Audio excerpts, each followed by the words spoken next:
desde aquel que de algunos no me llama la atención, que Gabriela Michetti diga que le parecía una obra de desamor y que le parecía que la solidaridad era un disvalor para la autora, que Norodowski, futuro ministro de Educación de la ciudad, dijera que no pudo llegar más que a la página 25 porque el individualismo posesivo lo aburría. Y bueno, pero me llamó la atención, o no me llamó ya la atención francamente, que alguien de recrear un partido que supuestamente más allegado a nuestras ideas, como Esteban Bullrich, diputado nacional, dijera algo que yo podría esperar de Elisa Carrió, por ejemplo, ¿no? Dijera, sí, bueno, me parece bárbaro el libro, pero en un estado emergente como el que tenemos, sin analizar por qué estamos está en emergencia, ¿no? En un estado emergente como el que tenemos, el Estado no se puede desentender de lo social. Por eso tan importante es el tema moral que va a enfocar, porque si tenemos que competir con Elisa Carrió, que para ella es moral distribuir lo ajeno equitativamente, ¿no? Entonces, me parece importante que Ricardo Rojas, que es un especialista en ENRAN, entre otras cosas, pueda hablarnos de este tema.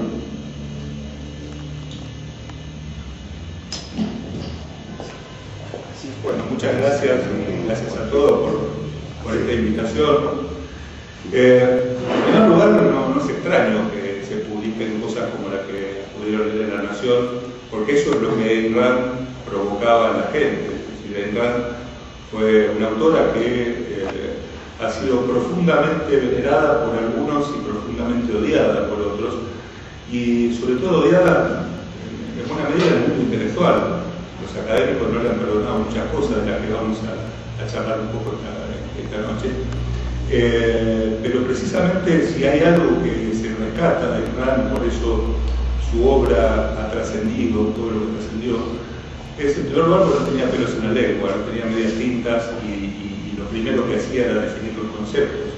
Ayn Rand, como seguramente muchos de ustedes saben, elaboró una filosofía a la que llamó objetivismo, y ella le puso ese nombre al objetivismo porque ella decía que los conceptos son objetivos y las valoraciones vienen después. Las cosas son lo que son, y son algo y no cualquier cosa que a uno se le pueda ocurrir. Y por lo tanto, lo primero que uno tiene que hacer es definir objetivamente los conceptos. Después, elaborar su propio código de valores. Sobre la ética y los valores vamos a hablar hoy. Y, en todo caso, someter esa realidad al propio juicio de valor, pero no valorar los conceptos en las propias definiciones. Y esto es tan importante como que el concepto fundamental en la moral, en la ética objetivista, era el concepto de egoísmo. Y cuando uno menciona la palabra egoísmo, en general tiene una reacción adversa de la gente. No, bueno, ¿cómo uno va a ser egoísta? Uno no tiene que ser egoísta. Si ustedes toman el diccionario de la Real Academia Española y buscan egoísmo, le van a encontrar con una definición que les dice que el egoísmo es una perversa cualidad de las personas que lo hace buscar su propio interés en desmedro del interés de los demás. Si ustedes le quitan todos los adjetivos a esa definición, lo que se van a encontrar es que el egoísmo es preocuparse por los propios asuntos. Que en realidad los seres humanos, si no se preocupan por sus propios asuntos, no pueden sobrevivir. El resto de los animales que no tienen opción, se manejan por códigos instintivos, por códigos de conducta no racionales, hacen lo que tienen que hacer para sobrevivir. El ser humano es el único ser que tiene que actuar en su propio beneficio por elección propia, porque tiene voluntad.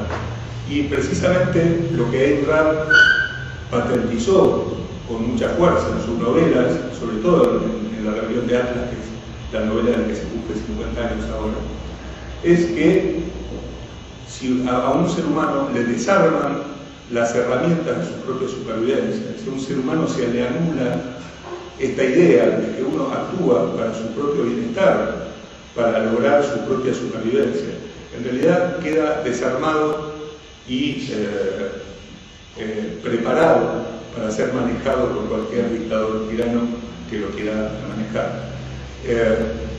Por eso es que era tan importante esta filosofía.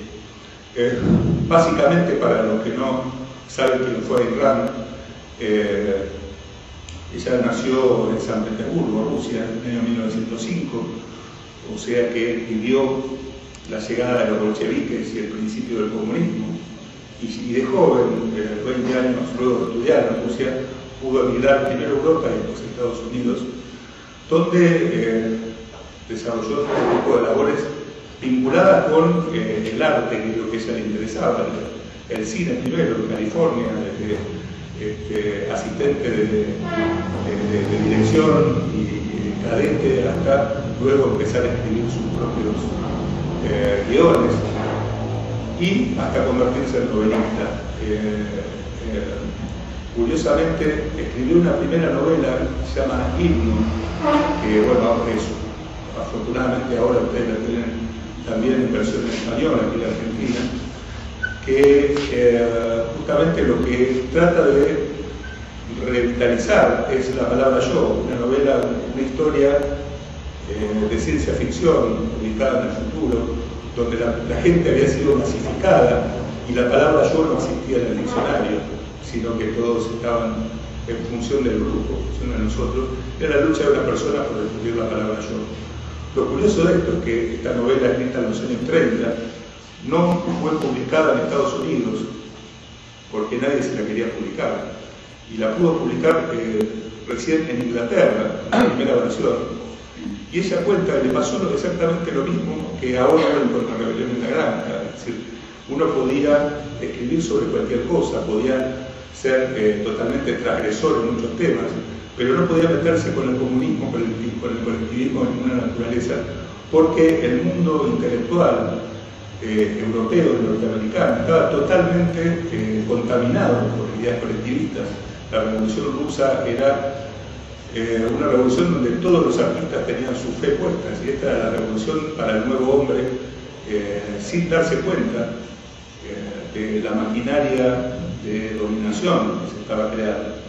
Escribió una segunda novela, Lo que vivimos, que también la pueden conseguir afortunadamente ahora en Argentina, donde de alguna manera cuenta su propia historia, es decir, una historia orientada en la Rusia bolchevique, y luego escribe lo que fue su primer gran obra, si bien todas son buenas, pero la que le dio fama como escritora de Estados Unidos es El manantial, de Fountaine, una novela que al año siguiente fue llevada al cine con Gary Cooper como actor, y eso la convirtió en una escritora famosa en Estados Unidos, se vendieron muchas copias, y ahí es cuando ella se encierra durante varios años a escribir La rebelión de Atlas, que es la novela de la que vamos a hablar hoy.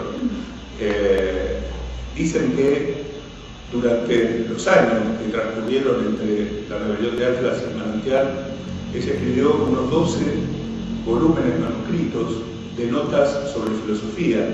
Empezó a leer a los filósofos de todas las épocas, empezó a tomar notas, a clasificarlos respecto de lo que ella pensaba de esos filósofos. Y dicen que de esos 12 tomos manuscritos, que supongo que en algún lugar deben estar guardados, extrajo el discurso de John Gall, que ustedes habrán leído al final de la novela, que es prácticamente donde ella muestra toda su filosofía. En 50 páginas ella describe todos los aspectos de lo que es el objetivismo, y a partir de ese momento ya no podía escribir más ficción. Después de haber escrito esa novela, no le quedaba más por escribir. Entonces se dedicó a desarrollar esta filosofía a partir de los años 60, fundamentalmente, a la que llamó objetivismo. Y uno, si pensara el objetivismo, ¿qué es lo que aportó? ¿Qué cosa novedosa les trae? ¿O para qué nos cambia respecto de todo lo demás que hay? Los académicos le dirán, bueno, pero Aristóteles ya existió, ¿verdad? Entonces la metafísica y la lógica ya la había descubierto Aristóteles. El gobierno limitado lo había descubierto John Locke y los liberales clásicos. ¿Qué es lo que puede haber descubierto Rand que no hayan descubierto otros artes?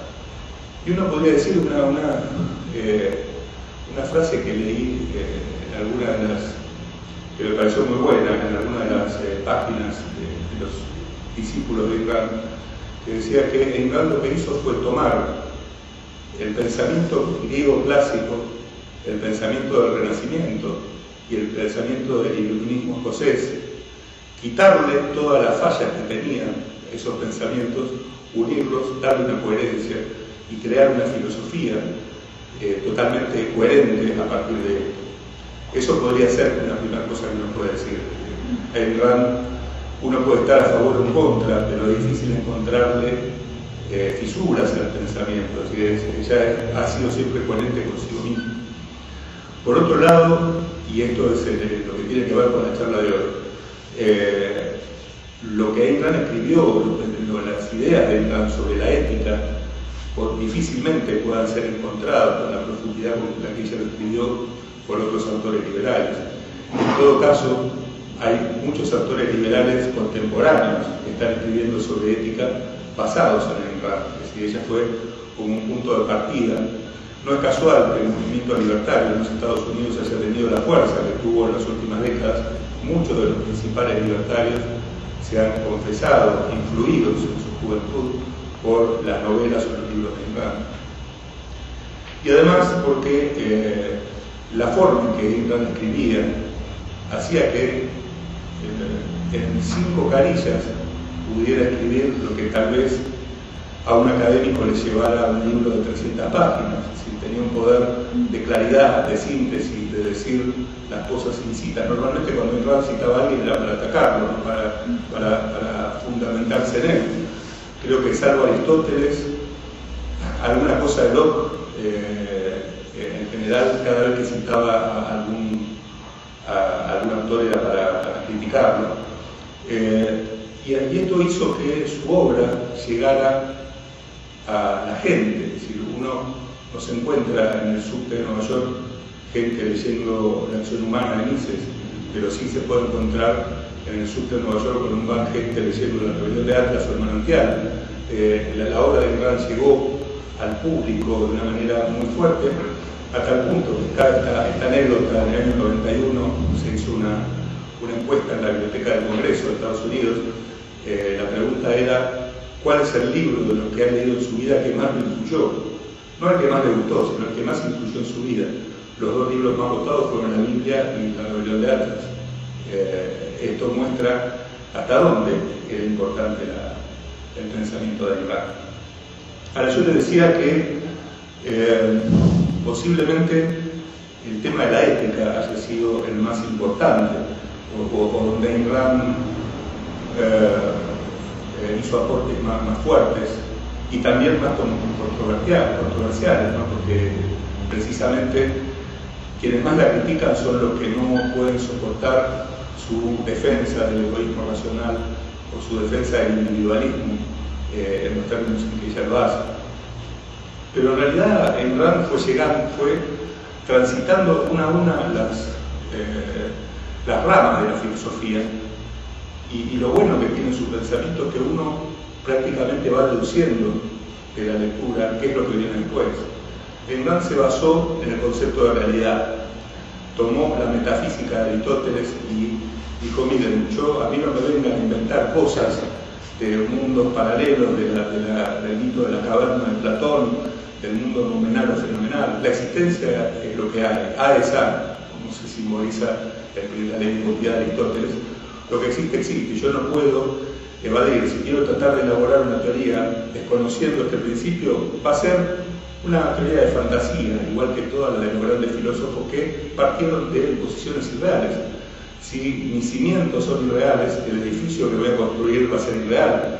Por lo tanto, empezó revitalizando la metafísica. Fíjense ustedes que etimológicamente metafísica significa lo que está más allá de la física. Y el libro de Aristóteles no tenía nombre. En realidad, lo que nosotros conocemos como la metafísica es un libro que no tiene título. Y se lo llamó metafísica por allá por el siglo I después de Cristo, porque era lo que Aristóteles había escrito después de los 8 tratados, de los 8 libros de la física. Escribió una obra sobre física, en 8 libros, y después escribió la llamada metafísica, que si hubiera tenido un nombre, seguramente hubiera sido filosofía, porque así es como comenzaba a tratar el tema. Si hoy ustedes indagan sobre qué se entiende por metafísica, en el mundo exterior, y es el estudio de lo esotérico, de lo que no se puede, de las ciencias ocultas, de lo desconocido, todo lo contrario a aquello de lo que Aristóteles escribió en ese libro. Aristóteles escribió sobre la realidad y cómo se mueve la realidad, cómo funciona la realidad. Entonces Ayn Rand dijo, bueno, mi punto de partida es, las cosas son lo que son, y el hombre es lo que es. Y es un ser que tiene determinadas características que yo no puedo desconocer, porque si tratara de que el hombre fuera otra cosa de lo que es, mi teoría no tendría sentido. Entonces va un paso más allá. Y esto quiero hacer un paréntesis, ¿no? Que es interesante para ver cómo definió las ramas de la filosofía de Kant. En el año 71 él salió un discurso a los cadetes de la Escuela Militar de West Point, que es muy interesante, donde ella trata de explicarle a militares qué es la filosofía y para qué sirve. El título de esa conferencia era Filosofía, ¿quién la necesita? Y le decía a los cadetes, bueno, se pregunta ¿quién necesita la filosofía? Ustedes, yo, todos, porque sin filosofía no podemos vivir. Entonces le contaba el cuento de un astronauta, les decía, imagínense ustedes son astronautas, año 71, lo que ya había llegado a la Luna, todo el tema este estaba dando vuelta. Y de pronto su cohete tiene una falla, su nave, y ustedes se estrellan contra un planeta, pierden el conocimiento, al rato se despiertan, miran por la ventana, ven un paisaje brumoso, unos seres muy extraños que vienen caminando.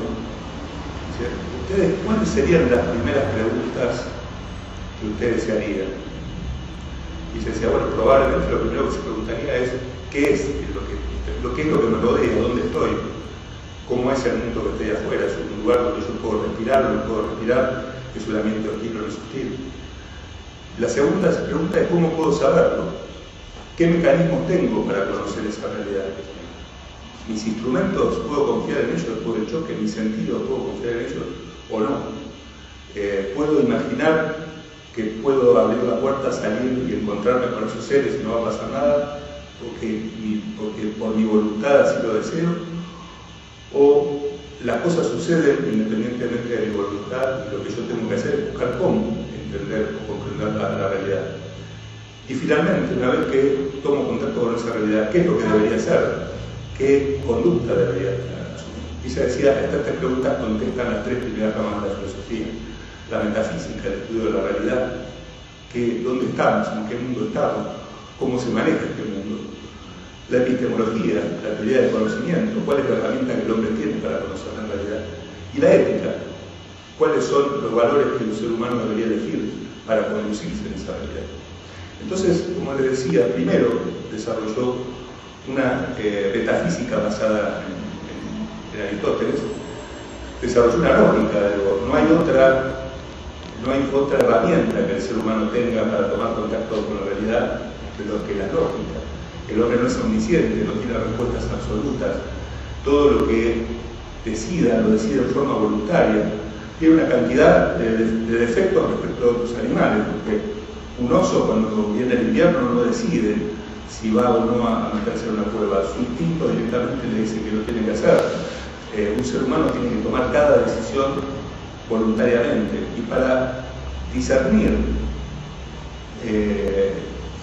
justamente qué decisión va a tomar, con lo único que cuenta es con la lógica como instrumento y la razón, como ella lo definía como la facultad del ser humano que le permite identificar e integrar el material que le provee los sentidos. Y se escribió tal vez su único libro orgánico, fue la introducción a la epistemología objetivista, donde trata el tema de la razón. Entonces, en ese campo ella fue muy crítica de todas las corrientes filosóficas que minaban el poder de la razón para tomar decisiones. Y cuando hablo de razón, no hablo del racionalismo al estilo siglo XVIII, de que una razón colectiva y superior nos va a organizar la sociedad, sino de la razón con minúscula tal vez, la razón como facultad individual de cada persona para poder discernir los hechos de la realidad y tomar decisiones. O sea que ninguno de nosotros es infalible, todos podemos equivocar, no tenemos respuestas automáticas a los problemas, no somos omniscientes. Por lo único que contamos es con esta facultad, que no es infalible, pero es la única que tenemos, y por lo tanto usarla en todo momento para tomar cada decisión es lo que le permite al ser humano tratar de tomar las decisiones correctas. Por eso ella era muy crítica de toda forma de misticismo, de toda forma de tratar de eliminar el valor de la razón humana, en todo ataque contra la lógica, de todo intento de crear teorías sobrenaturales o lo que fuera para sustituir a la razón. Ella era muy crítica de la fe. O sea, la fe en realidad no es una alternativa a la razón, es el agujero que queda en su cerebro cuando usted apaga la razón. Es decir, la fe significa aceptar sin pensar determinadas premisas, y un ser humano no puede hacer grupo de actuar de esa manera. Ese es otro de los motivos por los cuales está tan criticada por algunos, ¿no? Pero tomando toda esta base muy aristotélica de la metafísica y de la epistemología, reconozco la realidad y reconozco que el uso de la razón a través de las reglas de la lógica es la herramienta con la que yo cuento para tratar de entender la realidad. Se encontró con el problema que venía después. ¿Qué debería hacer? Que se preguntaba el astronauta. Esto es, toda vez que el hombre no se maneja por códigos automáticos de respuesta, que tiene que elaborar su propio código de conducta, que tiene que tomar cada decisión que realiza, elaborar ese código conscientemente y regirse por él es una necesidad del ser humano. Ustedes, desde que se levantaron hasta mañana hasta ahora, han tomado miles de decisiones, pequeñas decisiones en algunos casos a nivel hasta subconsciente, pero ninguna de ellas fue automática. Ustedes tuvieron que decidir tomar cada decisión sobre la base de una serie de valores que ustedes tienen incorporados, que si no lo hubieran hecho todavía estarían en la cama, no se hubiesen podido mover de ahí. El tema es que tener en claro cuáles son los valores que cada uno va a perseguir tiene una importancia fundamental. Y tal vez una de las cosas más importantes que hizo Ayn Rand para abordar este tema fue sostener que la moral es una cuestión individual, es un problema individual. Cada ser humano elige su propio código de ética y se rige por él. Podrán tratar de imponernos ciertas cuestiones morales, ¿no? Tal cosa es buena, tal cosa es mala, pero uno la puede aceptar o no. En el fondo cada uno toma la decisión de saber cuáles son aquellas cosas por las que vale la pena pelear y cuáles son los medios que van a utilizar para pelear por ellos. Y cada ser humano tiene que hacer ese trabajo en forma individual. Y tal vez en el terreno de la ética esta fue el mayor aporte de Ayn Rand, porque incluso Aristóteles, cuando trataba las virtudes, las trataba como cosas dadas, ¿no? Existe tal cosa, existe A y existe B, lo mejor es estar en el punto medio, o lo mejor es ser de tal manera, o lo mejor es ser de tal otra, pero en realidad todo esto no se remitía a el tema fundamental, que era que cada uno de nosotros tiene que elegir cómo va a decidir manejar su vida. Y Ayn Rand justamente decía, la circunstancia de que cada uno de nosotros tenga que tomar las decisiones en forma voluntaria hace que la elección de códigos morales sea una cuestión crucial para la vida de los seres humanos. Nosotros podíamos decidir quedarnos sentados en una playa adorando la luna. Lo que no podríamos evitar es morirnos al poco tiempo si nos quedamos ahí y no nos movemos. Yo puedo decidir que la pintura es más saludable que el agua, pero no voy a poder evitar morirme mañana a la mañana con un vaso de pintura. La realidad no puede ser desconocida, y precisamente el gran desafío que tiene el ser humano es elaborar un código de valores que le permita poder vivir como ser humano aceptando la realidad, comportándose de acuerdo con ella. Y a partir de esto Ayn Rand intentó, y le recomiendo ahora que también La virtud del egoísmo es un libro que está disponible en Argentina, en ese primer capítulo de La virtud del egoísmo se llama La ética objetivista. Ayn Rand lo que hizo fue tratar de definir cuáles deberían ser las virtudes que un ser humano debería sostener para poder vivir como tal. Ojo, ella no decía, voy a decidir que estas son las virtudes imprescindibles. Lo que ella decía, cada uno elige las que quiere, pero en la medida en que quiera vivir mejor, yo sugiero que estas son las que debería seguir. Y en este punto, Ayn Rand se basaba, en primer lugar, en el concepto de egoísmo. Esto es, cada ser humano es un individuo que, por el hecho de que tiene un solo cerebro y que ese cerebro no le da respuestas automáticas, que tiene que tomar sus propias decisiones, cada ser humano es una individualidad que necesita actuar de determinada manera para poder sobrevivir. Y por lo tanto, uno, a diferencia de otros animales, tiene la primera opción de usar la razón para buscar las soluciones más adecuadas para alcanzar sus objetivos, o dejarse llevar, o no decidir o no pensar. Pensar no es algo que funcione automáticamente en el ser humano. Los seres humanos no piensan automáticamente, tienen que tomarse el trabajo de pensar. Y pensar, decía Ayn Rand, posiblemente sea el primer valor moral que desarrolla un ser humano. Que lo primero que tiene que hacer para enfrentar su vida es pensar. Si uno no piensa, no ocurre. Por lo tanto, decía, egoísmo significa que cada ser humano procura su propio bienestar. Y obviamente ella decía que en el contexto de una sociedad, buscar el propio bienestar no significa buscarlo de cualquier manera, porque si estamos hablando de la misma necesidad por cada uno de los seres humanos, si yo buscara mi bienestar esclavizando a otras personas, en realidad estaría haciendo que esas otras personas no puedan hacer el mismo trabajo que yo estoy pidiendo para mí. Por lo tanto, el concepto de egoísmo para Ayn Rand era: uno debe hacer todo lo necesario para alcanzar sus valores, para perseguir sus metas, en tanto y en cuanto no altere iguales facultades de otras personas. Ayn Rand decía, y esto uno lo puede decir, uno puede vivir del robo, puede vivir del uso de la fuerza, puede vivir del engaño, pero uno no puede producir nada a través del robo. Si yo le robo algo a ustedes, en realidad yo paso a tener lo que ustedes tenían, no hay algo más. Y los seres humanos, otra diferencia que tienen con los animales es que prácticamente todo lo que necesitan para su vida debe ser producido por ellos mismos.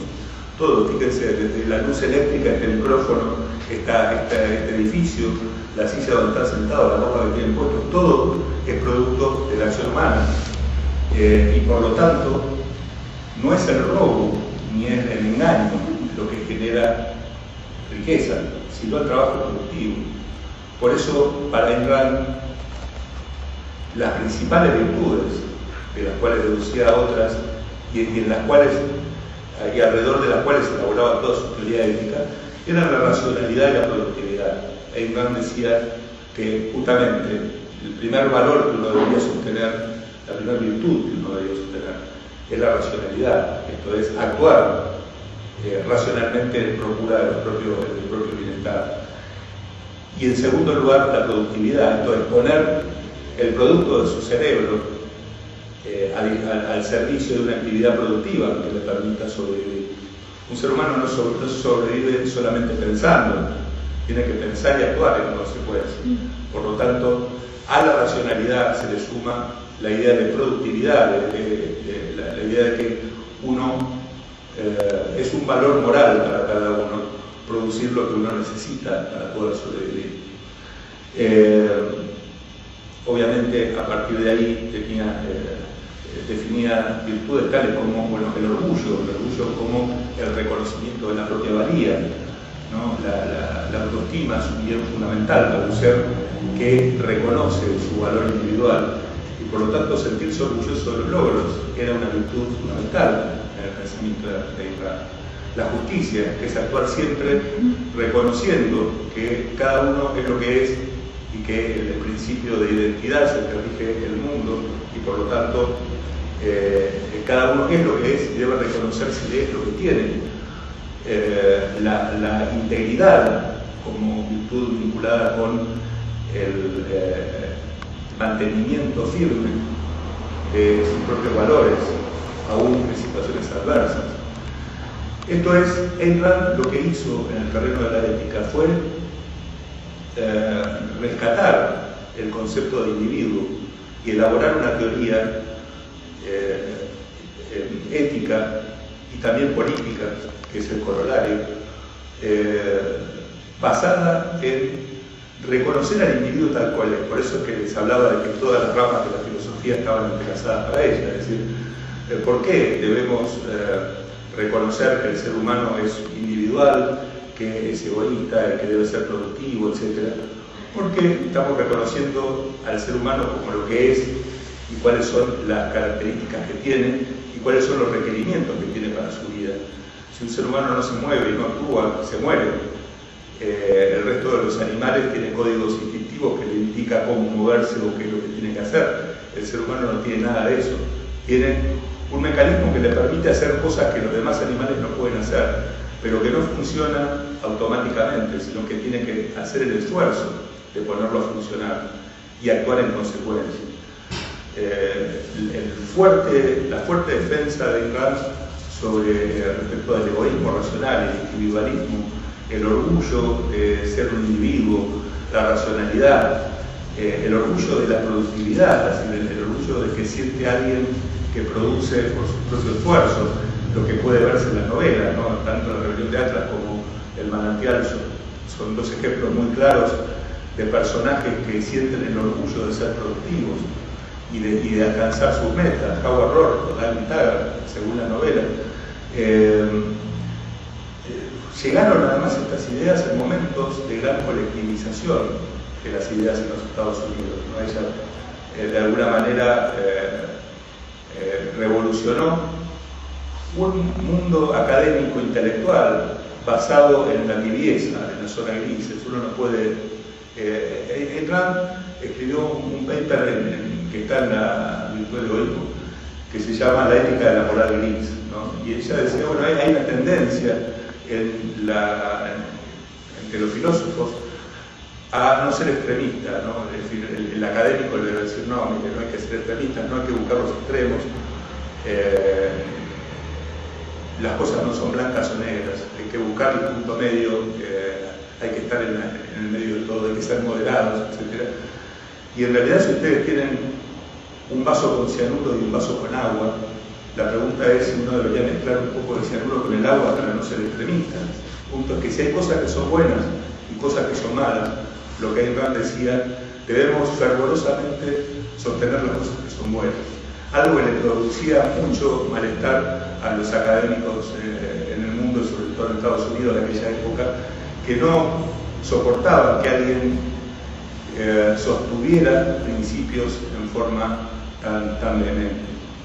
Y por supuesto que esta idea de individualismo, de individuo buscando su propio provecho, siendo orgulloso de su productividad, etc., interactuando con otros individuos, solo podía dar como resultado una sociedad organizada bajo las normas del capitalismo, ¿no? Que era para ella el cuarto principio de su filosofía, la cuarta rama de la filosofía de la política, que tiene que ver con la relación de los seres humanos entre sí. Y el principio fundamental de Ayn Rand respecto de la política era la defensa del capitalismo, y ella definía el capitalismo de una manera tal vez diferente de lo que historiadores económicos o incluso economistas pueden decir. Es decir, el capitalismo era el sistema de organización social basado en el respeto de los derechos del individuo y fundamentalmente los derechos de propiedad, donde toda propiedad es propiedad privada. Ella decía, bueno, mire, la única justificación de la existencia de un gobierno es la protección de los derechos. En esto tomaba algo de Locke, ¿no? De la idea de cómo las personas pasan del estado de naturaleza al gobierno civil, pasan solamente porque les conviene, porque en lugar de tener que estar constantemente protegiéndose de una eventual agresión por otras personas, existe una forma de organización cuya única finalidad, cuyo único objetivo es proteger sus derechos. No tiene ningún otro objetivo más allá que esto. A tal punto que Ayn Rand consideraba que el cobro de impuestos es un crimen, O sea, decía, el principio liminar de la política para Ayn es que nadie tiene derecho a iniciar el uso de la fuerza contra otro. Sobre la base de este principio se organizaba la sociedad para evitar que una persona pudiera iniciar el uso de la fuerza física o el engaño contra otra persona. Y ella decía, cuando digo nadie, incluyo al gobierno, y cuando el gobierno por impuestos está iniciando el uso de la fuerza. Esto llevaría a una muy interesante discusión de cómo sostener un gobierno en una sociedad de características que Ayn Rand prescribe también en uno de sus papers, pero lo importante es que la gran defensa que hacía Ayn Rand de la sociedad libre estaba basada en un principio moral. Yo decía, el único principio moral que une o que hace, digamos, la ética es una cuestión individual. Cada individuo elabora su código de ética y se rige por los valores que quiera definir. La política es una cuestión de grupo, es el primer punto, que no es meramente una cuestión individual. Pero hay un punto de conexión entre la ética y la política, que es precisamente este principio ético de que nadie tiene derecho a iniciar el uso de la fuerza contra otro. ¿Y de dónde emerge este principio ético? Del reconocimiento de la realidad. Si el ser humano es un ser que para vivir necesita actuar, utilizar su cerebro, tomar decisiones y actuar productivamente y todo lo que venimos hablando recién, lo que necesita para hacer todo eso es que otras personas no lo agredan, que lo dejen libre para poder hacer todo esto. Y por lo tanto, existe una necesidad biológica del ser humano para poder actuar en libertad y por lo tanto, para poder elaborar su código ético y poder regirse por él y perseguir sus propios valores, lo que necesita es que otras personas no lo agredan. Y por eso es que el principio, el link que une la ética y la política en el pensamiento de Ayn Rand es precisamente este principio. Ningún hombre tiene derecho de iniciar el uso de la fuerza contra otro. Y este principio es un principio muy poderoso para las ideas liberales. Y por eso yo le decía que me había gustado mucho esta frase que encontré en algún lado, que decía que lo más grande de Ayn Rand ha sido retomar la tradición de los griegos, de los presocráticos y los pensadores griegos antiguos, de los pensadores del Renacimiento y de los liberales clásicos o el Enlightenment anglosajón, pero dándole una refrescada, esto es, quitándole un montón de impurezas que esos pensamientos tenían y dando definiciones que posiblemente uno no pueda encontrar tan tajantemente desarrolladas en ningún autor liberal. Posiblemente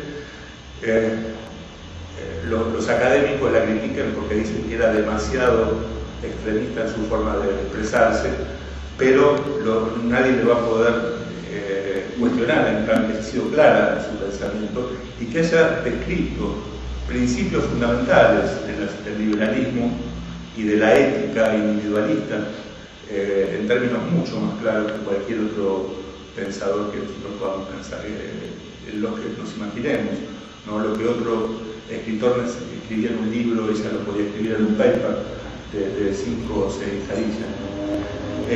Y vinculado con el tema ético y político, una cuestión muy fuerte del pensamiento de Ayn Rand fue su crítica hacia toda forma de colectivismo, pero fundamentalmente el principio moral que sustenta a cualquier forma de colectivismo, al que ella se refería como altruismo, la idea de que uno debe vivir para los demás, que es una idea que nos han inculcado desde chicos como que eso es lo mejor que un ser humano puede hacer, pero entendido, despojado de adjetivos, así como hablamos del egoísmo, despojado de adjetivos, también el altruismo como la idea de que la finalidad de un ser humano es vivir en función de los demás.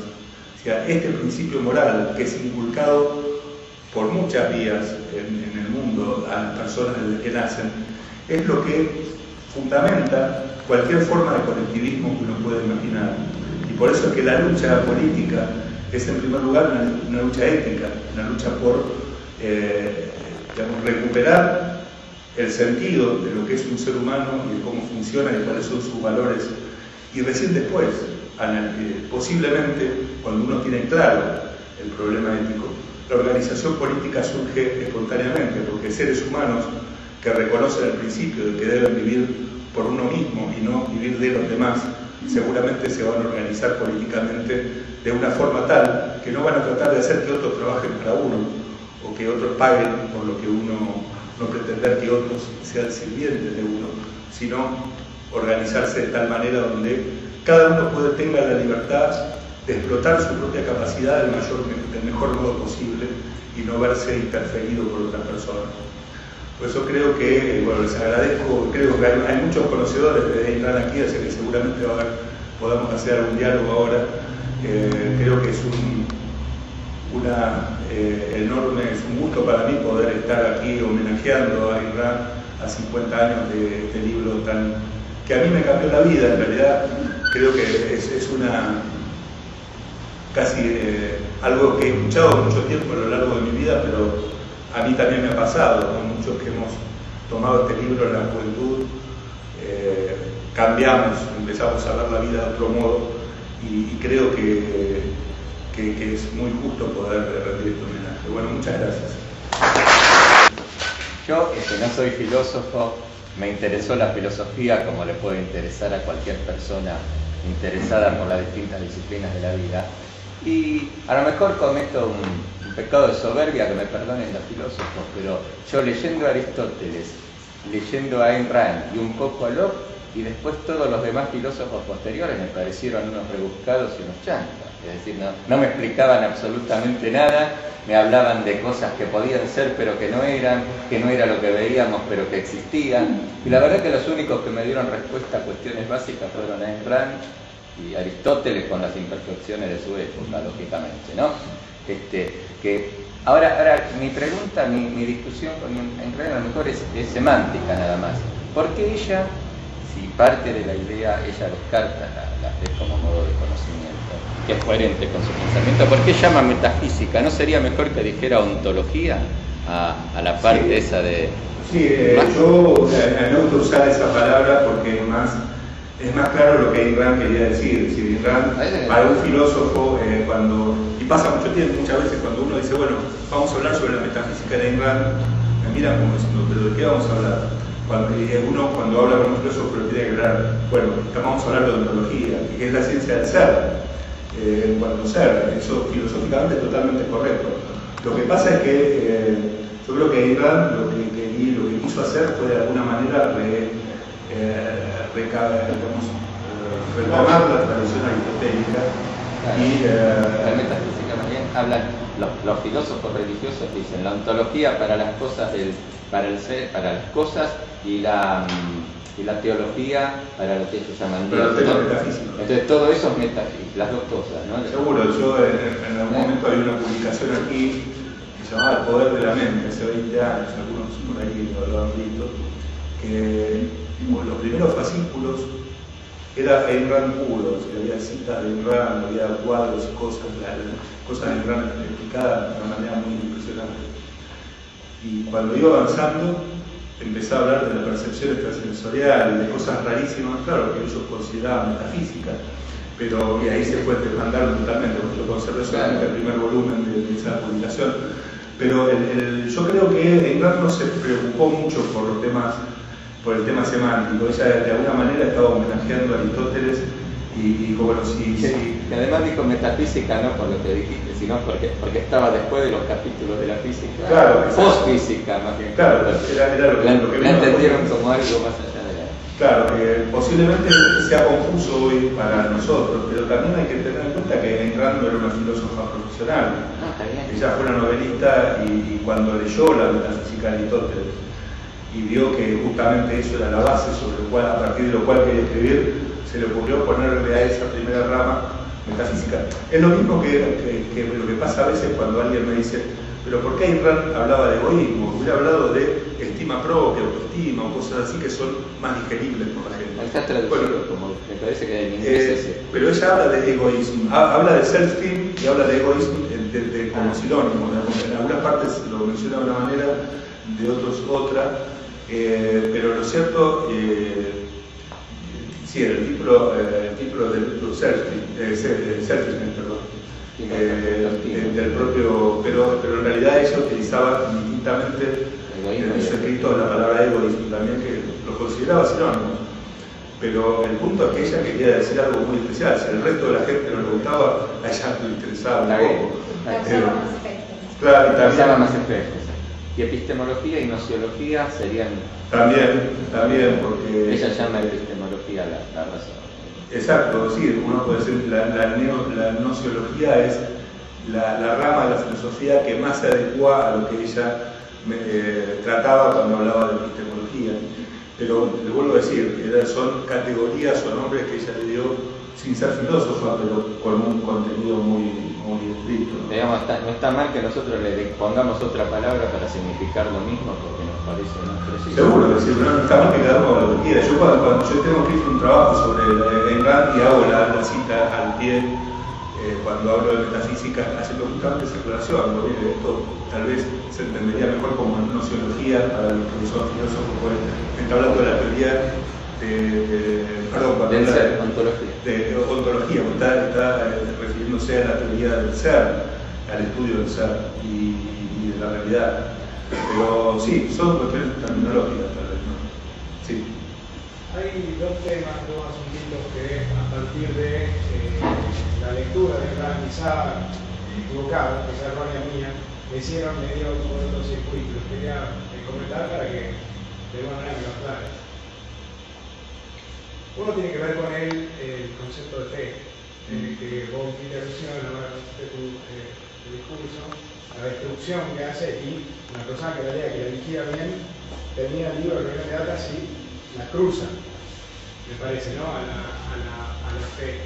Y a mí, una idea que se me ocurrió con respecto a ese asunto es, eso será porque la fe se asimila a misticismo. Generalmente es porque se asimila a misticismo. Y el razonamiento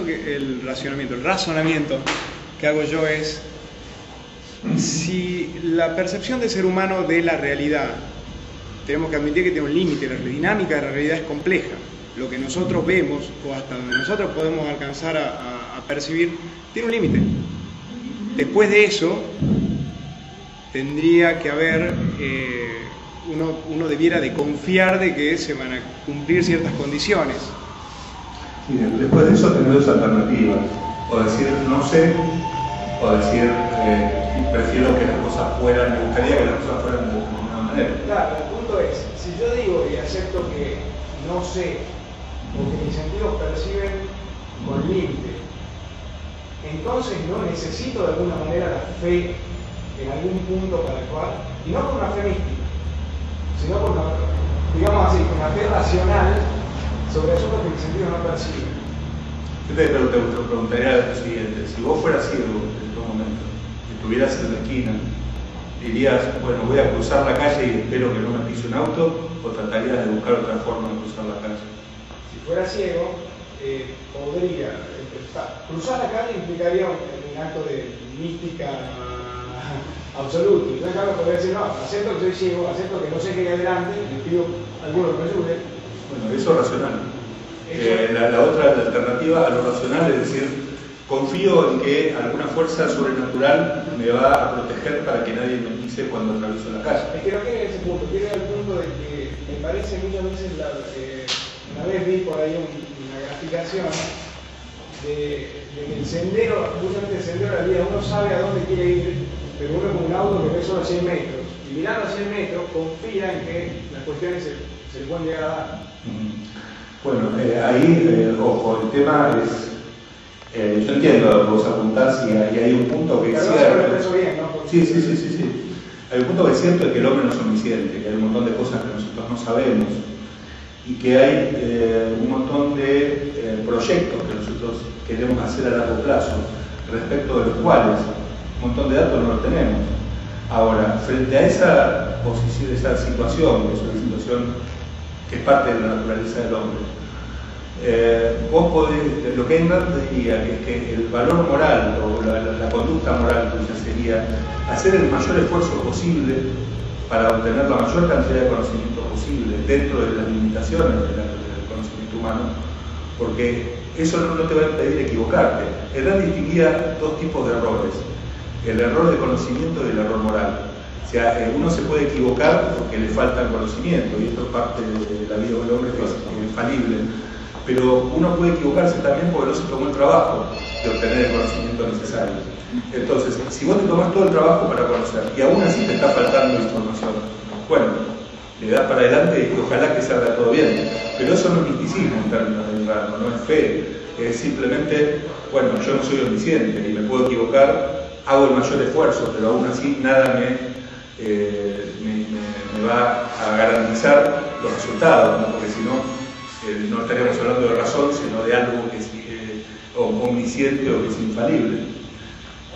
Sí. Bueno, en ese caso puede ser algo de fe, por ahí. Bueno, pero hay que definir fe, porque en realidad lo que vos decís es, bueno, yo tengo la esperanza, o tengo ojalá que me salga bien, como cuando uno compra un boleto de lotería, y dice, bueno, compré el boleto, espero ganar, pero eso no significa fe, porque fe significa aceptar ciegamente algo, dejando de lado la razón. Digamos, o uno utiliza la razón o uno se maneja por la fe. Las dos cosas son como polos, es como el negativo y el positivo. O estás en una o estás en la otra. Y sí.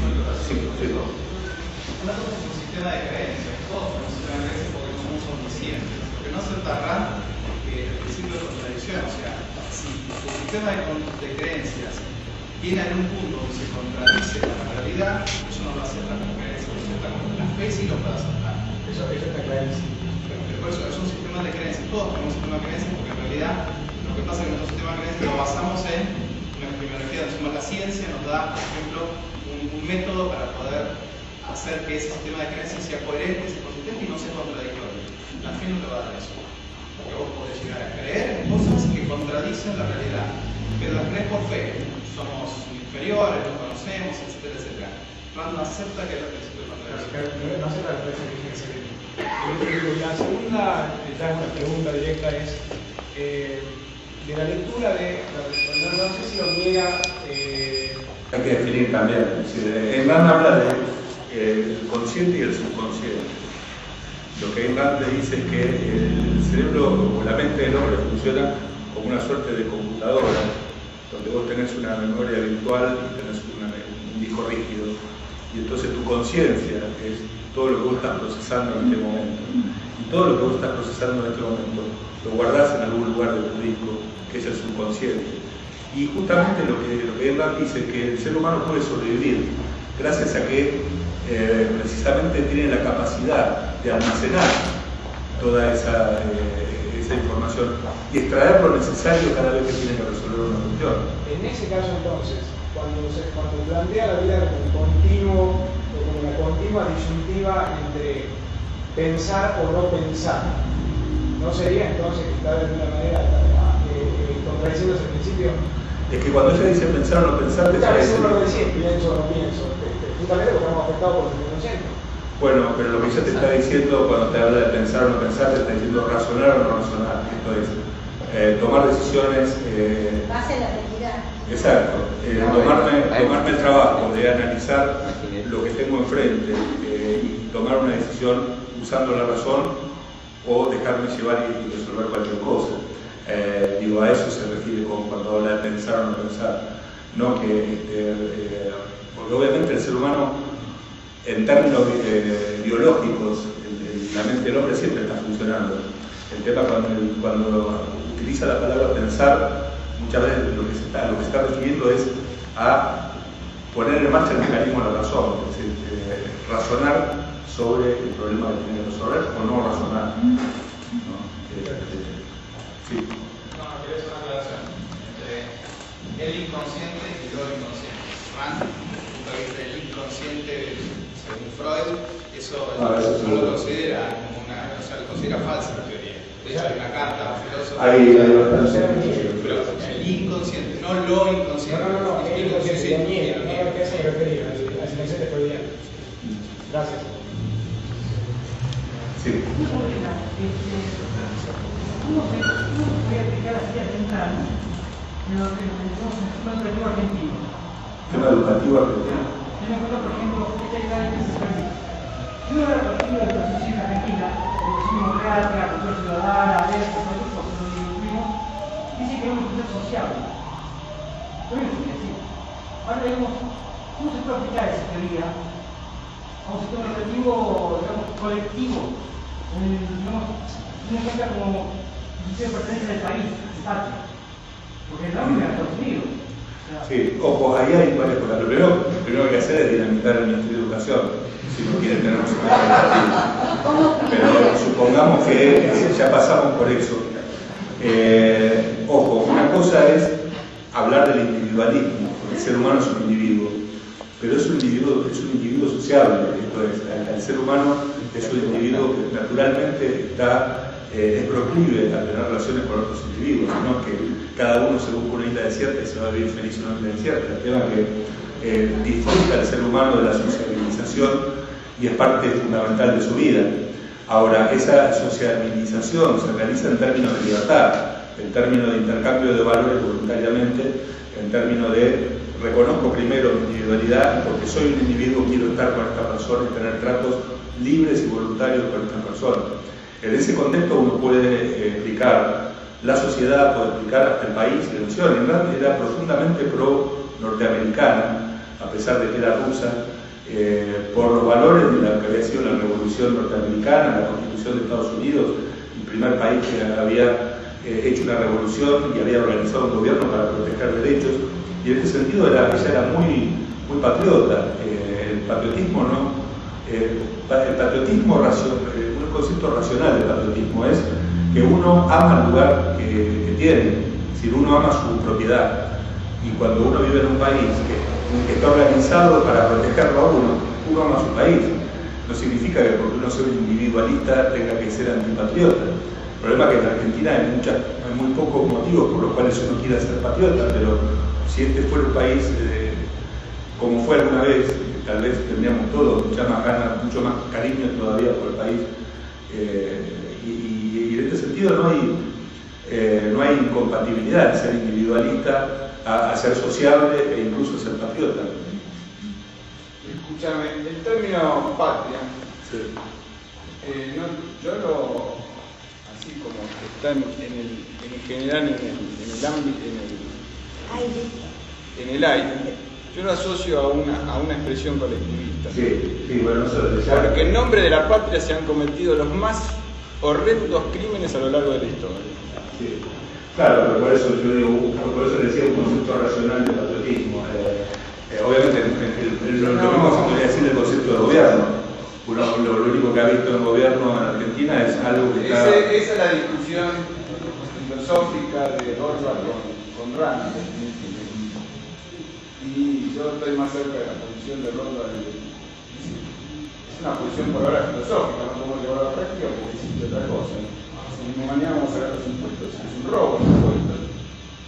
Pero eso primero tiene que estar concientizada la gente de que es un robo. Nadie lo entiende, o si lo entienden, subconscientemente lo entienden, pero los hechos tienen el miedo de actuar ante la mafia de la denominada gobierno. El gobierno, en definitiva, a la larga, siempre indefectiblemente, por más constitución, papel escrito que haya, porque si el papel escrito está violado porque el poder que van tomando los gobernantes y la gente se lo permite, va, digamos, presionando y actuando y iniciando el uso de la fuerza de la gente. No hay forma de controlarlo por más poder, por más constitución escrita. La constitución escrita de la Argentina se la han pasado por donde sabemos, por más constitución que existía, porque en definitiva los que lo tienen que juzgar, que son los tribunales, la justicia o digamos las cortes, la Corte Suprema, es parte de la agencia de gobierno y en definitiva va a terminar fallando a favor de lo que el gobierno o el poder político le impone. Y si la gente tiene conciencia de que sus derechos individuales no pueden ser violados ni votados, la Constitución no tiene ninguna importancia de estar o dejar de estar. Sí, la Constitución en todo caso pasa a ser, y siempre así ha nacido, como una carta de limitación, solamente eso. En Estados Unidos ella misma decía que no tenía nada que ver Estados Unidos de 1960 a 1950, que estaba totalmente colectivizada con relación a lo que pretendieron los padres fundadores. No tiene absolutamente nada que ver. Con esa constitución lograron introducir el budismo, que era prácticamente el socialismo en Estados Unidos. Bueno, ahí lo que hay, y yo creo que Ingmar no tuvo tiempo ni tal vez interés en hacerlo, se murió después. Pero cuando uno, por ejemplo, la gran discusión entre Rothbard y Ayn Rand, ¿no? En realidad no fue una discusión más por una cuestión personal que sí, esa parte de todo, esa fue la gran discusión, empezó en una cuestión personal. Porque el tema de Rothbard se acercó a Ayn Rand totalmente fascinado por sus ideas. Por supuesto, todo, digamos, los principios morales éticos que sacan el Rothbard son todos derivados de Ayn Rand, eso no hay ningún. Y Ayn Rand hizo 2 o 3 preguntas, no le gustaron las respuestas, luchó, y entonces Ayn Rand Rothbard escribió un paper sobre el culto de una cuestión personal. Pero si vamos a las ideas, y esto es tal vez lo que a Ayn Rand le quedó por escribir, y tal vez los discípulos de Ayn Rand deberían escribir. No hay mucha diferencia entre la posición libertaria de gobierno voluntario y la idea de decir va a haber un gobierno pero no tiene poder de cobrar impuestos, porque si un gobierno no tiene poder de cobrar impuestos, en el fondo es un gobierno voluntario. Eso es claro, y el poder de secesión, definitivamente, pues si yo no estoy de acuerdo con este gobierno, me puedo tener el derecho, porque si no hay posibilidad de que nadie tenga el derecho a iniciar la fuerza, yo me puedo retirar de este gobierno y buscar la protección en otra. Seguro. Yo creo que el tema que Ayn Rand tenía tanto, yo creo que tenía tanto cariño por la idea de la revolución americana, que tal vez no haya querido ir más allá de esto, pero al momento en que ella escribe un paper diciendo el cobro de impuestos es un crimen, ahí empezó a avanzar. Lo que le está diciendo es que va a haber gobierno en la medida que haya plata, y si no hay plata se acabó el gobierno, y la gente va a tener que organizarse de otro modo. Porque se dicen que hay parásitos y productores, lo que dice Rothbard, hay parásitos que viven de otro. Esos existen porque tienen posibilidad de hacer, porque pueden iniciar el uso del derecho a la fuerza, y eso no se consigue. Sí. Perdón, una cosita volviendo a pensar y no pensar. Sí. Creo que se la entiende los ensayitos esos, que ella o Natalia Rand, no sé cuál, remarca el punto de la religión, nuevamente, como la madre de casi todos los males.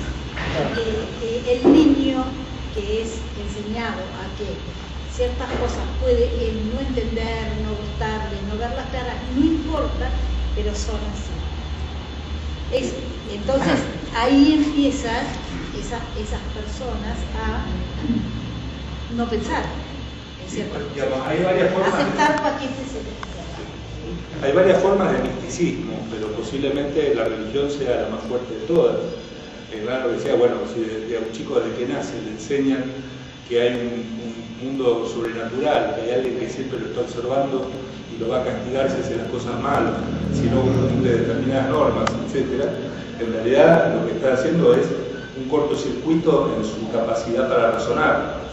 Entonces ahí es donde Aymar decía, bueno, por eso es que la religión es tan peligrosa. No por los dogmas, uno podría agarrar, bueno, Guillermo lo ha hecho, los mandamientos, y decir, bueno, acá uno puede encontrarle mucha razonabilidad a un montón de mandamientos, pero tal vez los principios, no robar, no matar, etc., son totalmente razonables.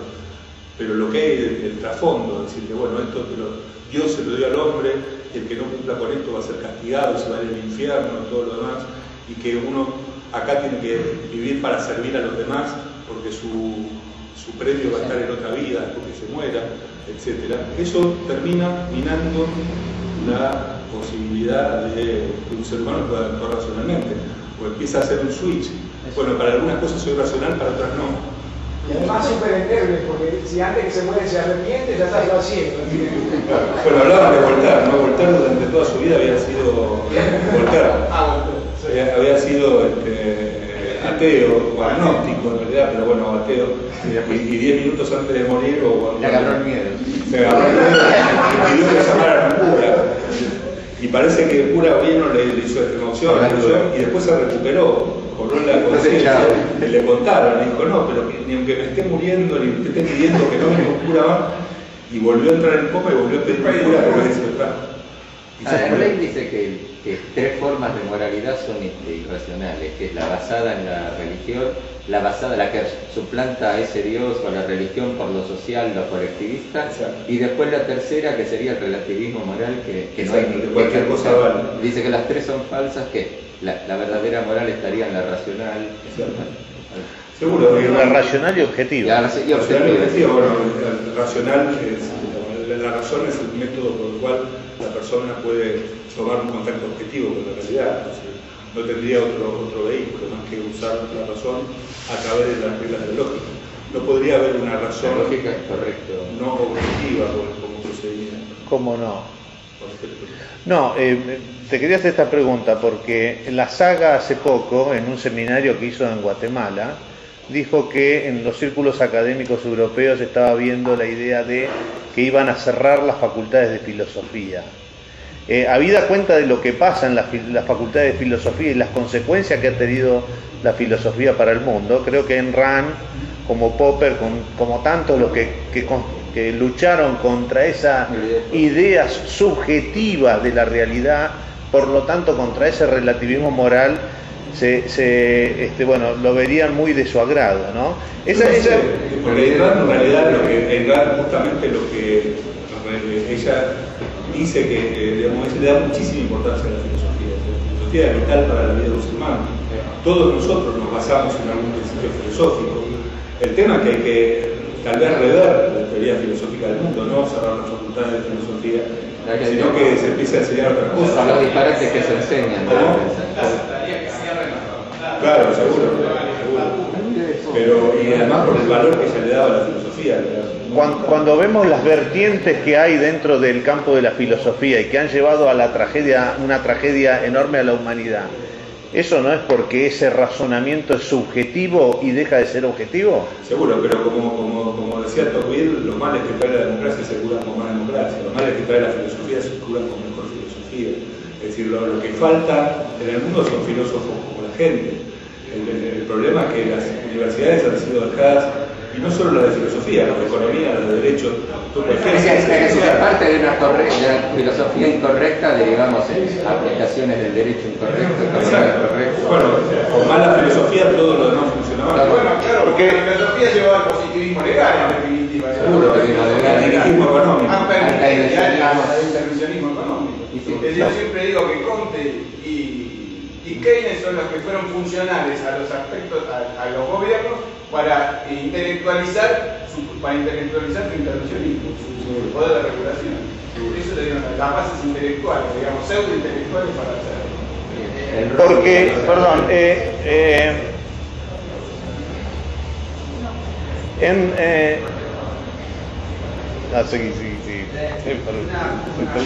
Antes que nada, Voltaire cuando murió, él no se retractó, por eso es que tuvieron que simular que estaba vivo, porque no lo podían enterrar, no lo querían enterrar en el Camposanto de París. Tuvieron que simular, tuvieron que vestir y llevarlo en una cosa espantosa, diciendo que estaba vivo hasta muy lejos de París, en los afueras donde había un cementerio que se permitió enterrarlo, pero no, en aquella época la iglesia.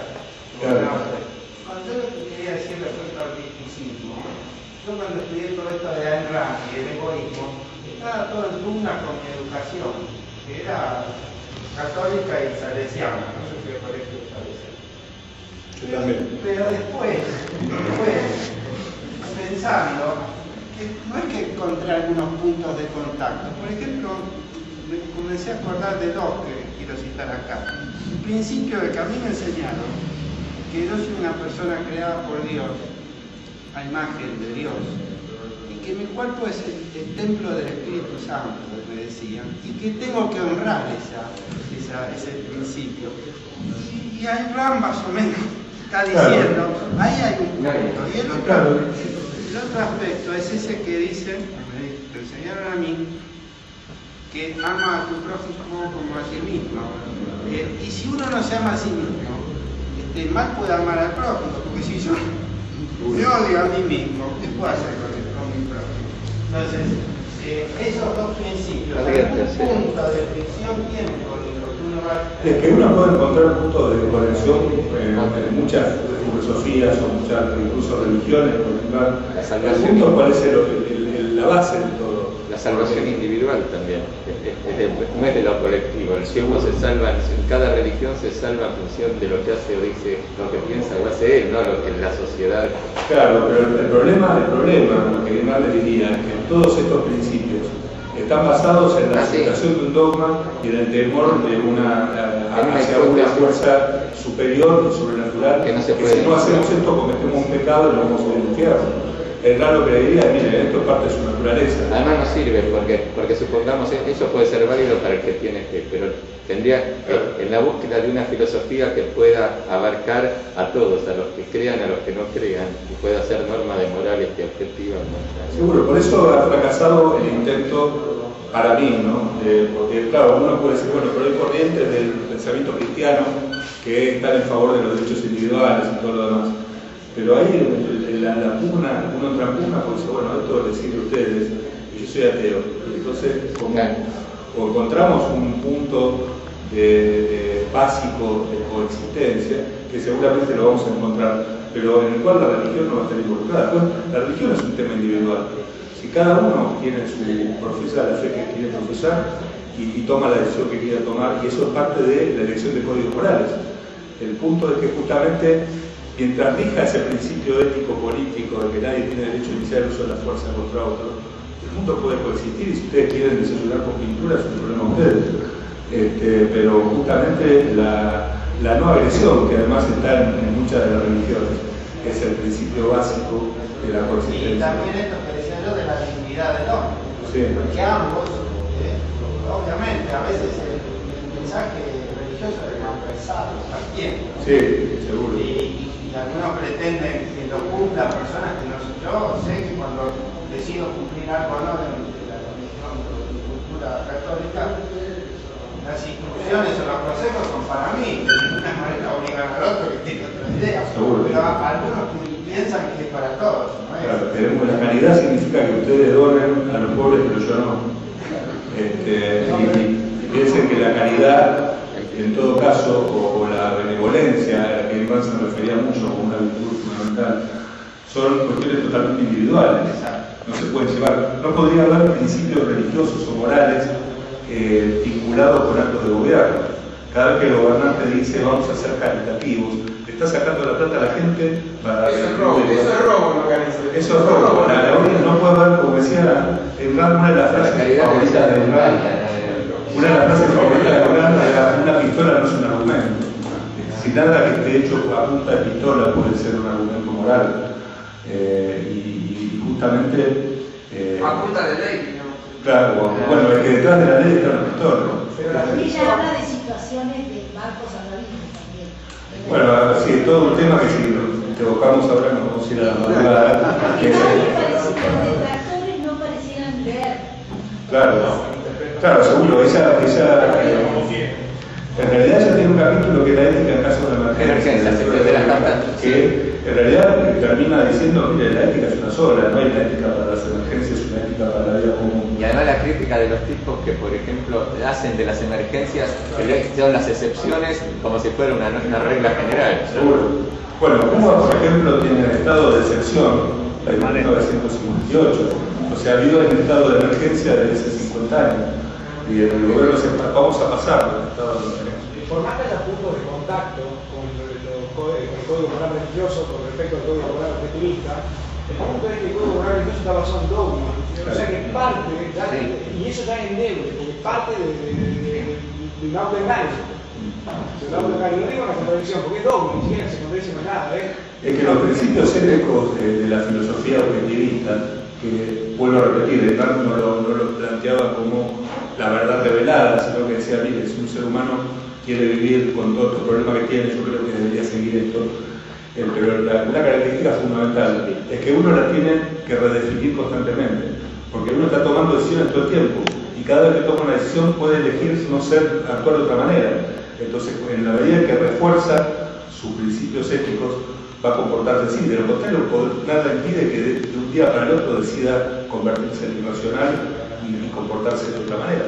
pero justamente son principios que uno tiene que reforzar cada vez que toma una decisión, mientras que ciertos dogmas, sean religiosos, políticos, sociales, lo que fuera, en realidad tratan de imponerle a ustedes que tienen que seguir esa línea de vida.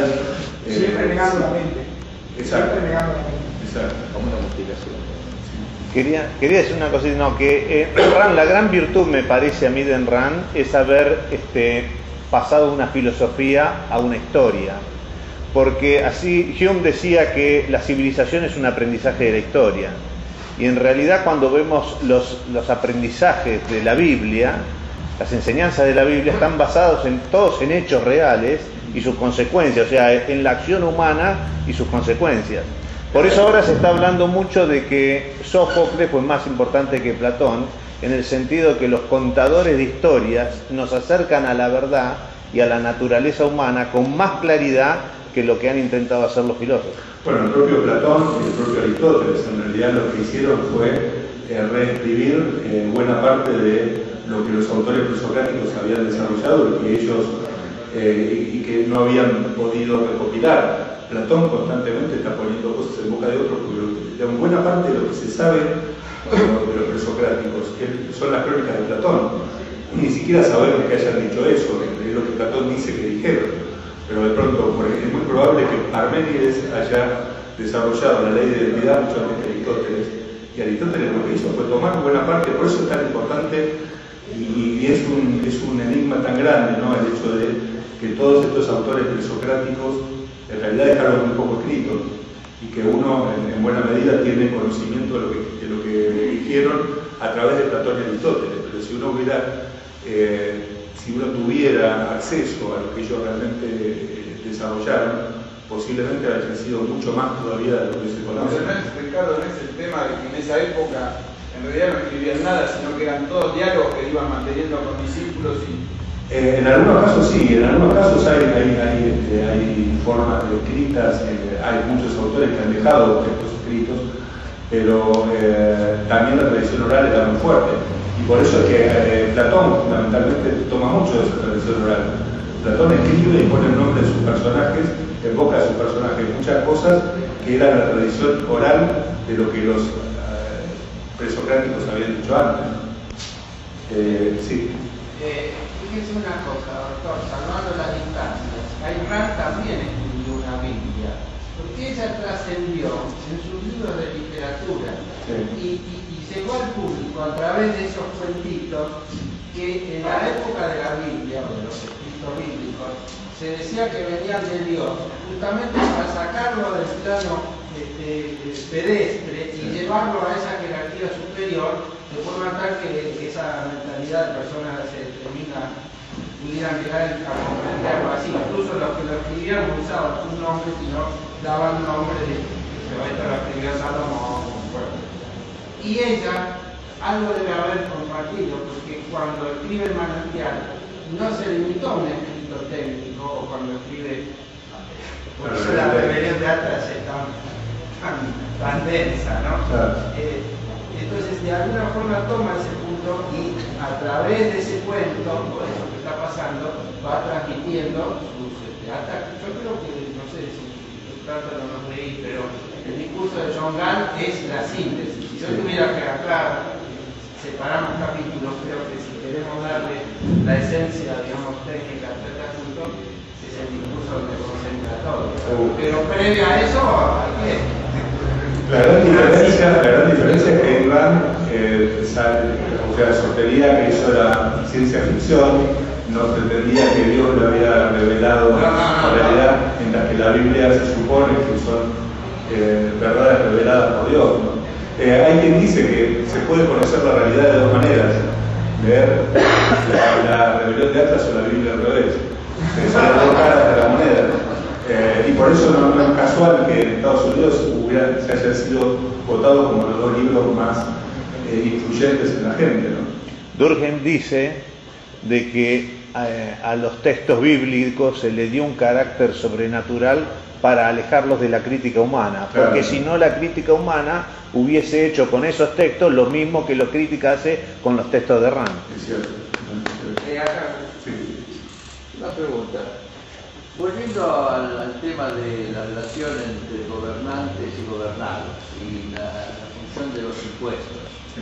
Usted dijo en algún momento, no sé, creo que 2 veces habló sobre el tema, bueno, que uno tendría que pagar los impuestos consintiendo el pago de los impuestos, lo cual hace suponer que si los contribuyentes no consienten pagar los impuestos, directamente el gobierno cae.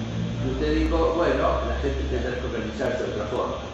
Bueno, se supone entonces que la otra forma es armar un gobierno, con lo cual entonces volvemos a... Armar tantos gobiernos o tantas agencias como la gente quiera armar. Es decir, el tema es que incluso hasta hoy la tecnología nos permitiría que en un mismo ámbito territorial pudieran funcionar distintas agencias prestando servicios. El gobierno es un prestador de servicios, así como uno tiene una obra social y tiene un seguro médico y una cantidad de cosas, el Automóvil Club también puede tener cobertura para cualquier cosa, para su seguridad, para la administración de justicia. Y por eso lo que Irán decía era, en primer lugar, ella sostenía la idea del gobierno monopólico, ¿no?, norteamericano, pero le quitaba la facultad de cobrar impuestos compulsivamente. Y ella decía 2 o 3 cosas. En primer lugar, decía que para sostener un gobierno es un tema moral. Decía, yo voy a sostener el gobierno en tanto el gobierno esté haciendo lo que tiene que hacer. El día que el gobierno deje de hacer lo que tiene que hacer, no le pago más y el gobierno se acaba. Y es bueno que la gente sepa por qué se acabó, no porque yo no pagué impuestos, sino porque el gobierno dejó de hacer lo que tenía que hacer. Y por otro lado, ella decía, hay un montón de formas no compulsivas de recaudar dinero, que no hay por qué usar la fuerza contra la gente y que se podrían utilizar. Fíjense, casi todas las constituciones nuevas en Latinoamérica, en Argentina todavía no, pero hablan, por ejemplo, de que la administración de justicia será totalmente gratuita, ¿no? Yo justo estaba escribiendo sobre eso, por eso se me ocurrió el ejemplo. En realidad eso es mentira, nada es gratis, alguien lo va a pagar. Si no lo paga el litigante, lo va a pagar el que paga impuestos. Lo va a pagar el que tenía derecho y está 3 años litigando porque está sobresaturado los tribunales porque no hay plata para mantenerlos, y pagará el contribuyente que a lo mejor en su vida va a pisar un tribunal.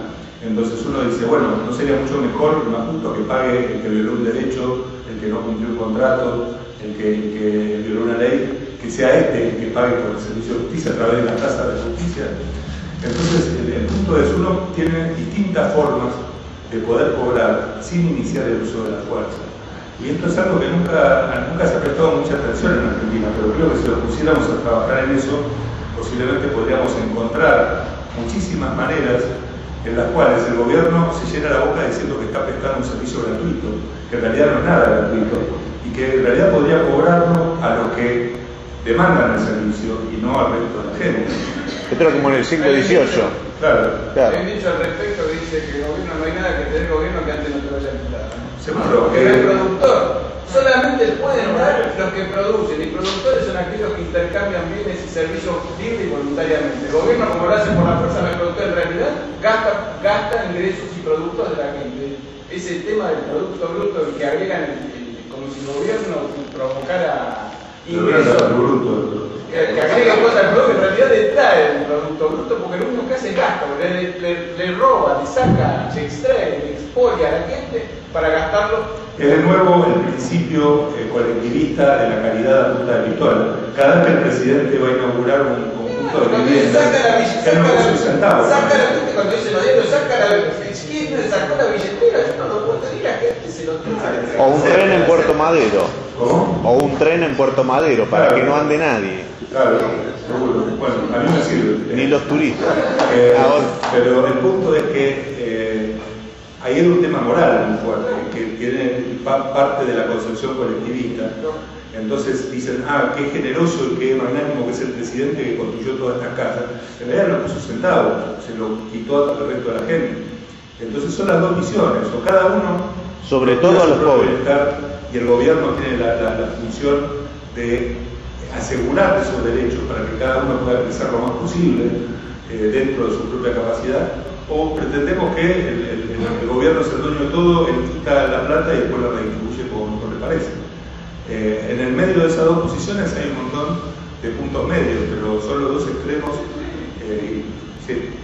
Igual, de cualquier manera, la implementación de un sistema alternativo al monopolio de la fuerza justicia con un sistema como propone Rothbard, digamos que le falta una vuelta de rosca, porque sí, no es simple implementar un sistema que no son todos y los de afuera no lo hacen. La misma Ayn Rand dice que eso ella lo dice para una sociedad futura libre después que se hayan eliminado las opresiones y la que haya colapsado, pero y propone, sugiere. Seguro, que claro, mientras continúa el monopolio siempre lo vicioso, siempre la vamos a hablar de productos y nunca termina de colapsar. Claro, mientras el gobierno sigue con el sistema monopólico es muy difícil que surja algo diferente.